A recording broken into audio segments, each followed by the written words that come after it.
Voilà. Donc, je salue notre ami, mon ami, M. Timur Muhittin, il y a déjà quelques mois, il nous avait présenté son premier roman, qui a eu un succès d'ailleurs. Maintenant, on va parler d'un livre qui était publié lors de l'épidémie de Covid, et c'est un livre qui n'a pas été connu par le grand public, mais c'est un livre vraiment très intéressant qui m'a captivé pendant toutes mes vacances d'été. Parce que c'est un livre très profond, c'est pas d'ailleurs un livre simple, on dirait que c'est un livre de doctorat, c'est une analyse de toute la littérature turque du fin de l'Empire ottoman jusqu'à 1980, comme tu disais, je crois, si ma mémoire est bonne. Et là, il y a deux choses intéressantes. Il y a la comparaison de Beyoğlu, ancien Pera, avec Montparnasse entre les deux guerres. Et il y a toujours une comparaison avec des écrivains et des œuvres des écrivains français, ceux qui ont passé d'ailleurs par Istanbul. Après, pendant la discussion, on va poser des questions. Donc, c'est un livre vraiment très important et ça commence à devenir un livre rare pour pouvoir obtenir, et je dois rendre hommage d'une part à Hakan Özer et aussi à Sevgi Koç qui se sont débrouillés parce que là, CNRS, il dit il faut aller chercher au stock, on n'a pas le temps, etc. On a eu vraiment et j'ai passé quand même 24 heures difficiles, mais on a pu obtenir quand même 20 exemplaires. Hélas, bientôt, ça va être un livre rare. Et puis, pour terminer, c'est un livre qui est publié en turc aussi, il y a 3 mois, je crois. Il y a un an. Mais évidemment, de lire en français, et surtout avec un français vraiment extraordinaire de notre ami Timur Muhittin, en le lisant, j'enrichis mon vocabulaire, et pourtant, bon, et je fais le français depuis l'âge de 8 ans, pour vous dire que c'est un livre vraiment très très important. Je ne vais pas prolonger mon discours, je vais passer la parole à notre... La même chose de mon livre, c'est pas à moi de le dire, mais parce que ça vient d'un lecteur, j'accepte ces critiques élogieuses.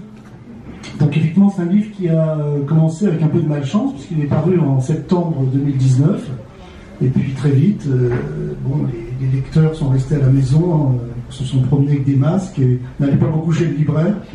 On a réussi quand même à faire quelques émissions de radio et à diffuser un petit peu, mais c'est vrai que c'est pas du tout la même chose que de pouvoir le présenter en direct devant vous et de pouvoir répondre justement aux questions qui devraient se poser dans vos esprits. J'ai vers la France, parce que la rive gauche, c'est pas un concept qu'on peut traduire facilement en turc quand on ne connaît pas le français. La version turque a été complètement repensée, puisqu'il s'appelle Turc de Reminde Birceveran.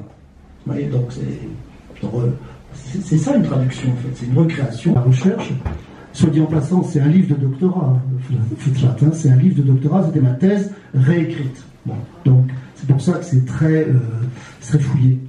Ça commence aux alentours de, en gros, 1870, toujours difficile de déterminer dans le début d'une influence littéraire, mais bon, moi j'ai choisi 1870, qui est la date du grand incendie de Pera, donc où la ville va être restructurée aussi d'un point de vue architectural, d'un point de vue maison, des champs, des parcs autour, une rue Istiklal, parce que la grande rue de Pera est une piste en terre, à l'époque, après les gravures. Donc on est dans un début d'urbanisation qui va être complètement transformé par les voyages réguliers en Turquie. Bon, c'est absolument pas Paris, c'est tout à fait autre chose. C'est une combinaison d'Orient et d'Occident. Moi j'appelle ça un sas. C'est un sas entre les deux zones culturelles et même linguistiques, puisque pendant longtemps, la moitié des panneaux au-dessus des magasins, des boutiques, des cinémas sont en français. On voit beaucoup de photos où le français... Donc c'est cette présence d'une culture française, de la langue française, des récits de voyage consacrés à Paris qui m'a donné l'idée de départ. Et je me suis dit, comment est-ce qu'on peut raconter pour un lecteur français, même si très bien que les Français s'y intéressent et racontent et décrivent. Avec deux points de vue très différents.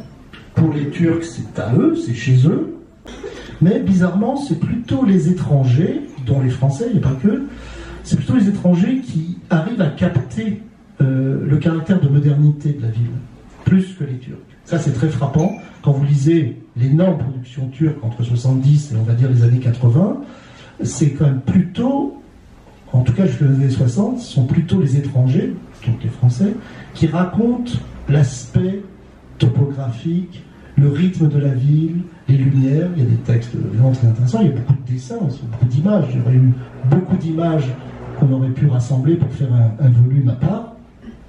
Partiellement la langue turque, il y vient beaucoup. Il reste en tout presque 5 ans de cette 5 ans à Constantinople. Mais une bonne partie sur le Bosphore, une bonne partie dans les Yalı et les Konak de l'aristocratie ottomane, et puis probablement quelques centaines d'heures à errer dans les lieux pour arriver sur les tombes. Mais c'est une ville, mais c'est pas la ville. C'est sa ville très particulière. Bon, là, évidemment, c'est pas un livre. Donc, en fait, dans la langue, c'est déjà en cours. Donc, depuis le milieu des années 1910, la langue est en train de changer. Là, ça va s'accélérer probablement avec les romans qui racontent la guerre d'indépendance. Donc, surtout avec la réforme de l'alphabet, est-ce que ça a donné... Alors, oui, 1928, c'est ça la date la plus importante, plus que 23. C'est-à-dire que l'entrée en littérature de la République, c'est plutôt 28 avec l'alphabet latin. Et alors, est-ce que ça a donné lieu à des textes particuliers? Je ne suis pas sûr, à part Sodome et Gomorrhe, le grand roman de Kadri, l'occupation d'Istanbul. Mais c'est plutôt dans l'alphabétisation, c'est bien. C'est plutôt les lecteurs qui changent, plus que les auteurs. C'est vrai, mais il n'y a pas une prolifération des auteurs en quelque sorte, enfin. Si, il y a une prolifération des auteurs après 28, mais pas les auteurs dont je m'occupe. C'est-à-dire qu'il y a une littérature populaire, ce qu'on appelle aussi littérature industrielle, qui se met en place. Il y a énormément, avec l'alphabet latin, de nouveaux auteurs, même, je pense à Akagundus, par exemple, qui est un turquiste, qui va se mettre à écrire. En fait, ils écrivent à la chaîne des romans populaires, faciles à lire, faciles à vendre, et des couvertures très colorées, pleines de modernisme, avec des femmes en train de conduire des automobiles, ou des hommes en costume sur la place Taksim. Vous voyez, il n'y a que ça, une volonté de mettre en scène la modernité républicaine. Salah Birsen, Iskender Fikret Aktora, Oktay Akbal, Cemil Meriç, Kenan Harun et Fahir Onger, mon oncle. Là, c'est une photo vraiment aussi. Et puis, il est fréquenté donc ces cercles d'auteurs, et puis il faisait partie des intellectuels de gauche de l'époque. Et sur quelle époque? De 1940. 1940, il se réunissait dans les pâtisseries de Lebon, là, et voilà. Et puis, celui qui avait publié la première fois une anthologie de la poésie turque en Turquie, ça n'existait pas auparavant. Et puis son très grand ami Oktay Akbal, et lors de son décès, il y a eu quelques numéros spéciaux, et puis il y a des articles de Oktay Akbal, et voilà, c'était un grand intellectuel. Il n'était pas comme moi, vous savez. Il se nourrissait avec la littérature. Moi, je me nourris autrement. Merci. Merci. Ouais, moi...